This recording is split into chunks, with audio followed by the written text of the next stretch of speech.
Vote वाला गाँव की जरूरत है ना, फिल्म वाला बताएं तो बता रहे भैया सब हाथ उठा के कि कन्फर्म हो गलो बात फिर वोट मिल गया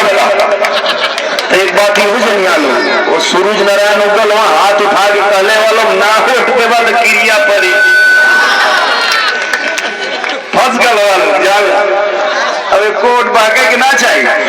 चला फिल्म वाले हम सुना देते हैं। अब ये वो हमारा फिल्म बनत है वही तो शूटिंग हम करत रही है, लेकिन जब हमके पता चलल कि हमार रवि किशन भैया अपने लोगन खातिर, अपने माटी खातिर, अपने धरती खातिर हई ऐशो आराम का जिंदगी छोड़ के और इस सोच लेने हो कि अब एसी छोड़ के चल के तनी देसी में रह के,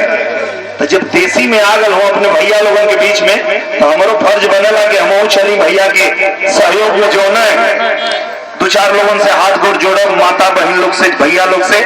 और अगर आप लोग को प्यार आशीर्वाद मिल जाए तो हमारो आवाज सफल हो जाए। तो आशीर्वाद मिली ना चाची है ना, देख ला भोलैया लोग में ठीक है। तो फिल्म हुआ बनत रहे हमार निरहुआ हिंदुस्तानी वही को शूटिंग करत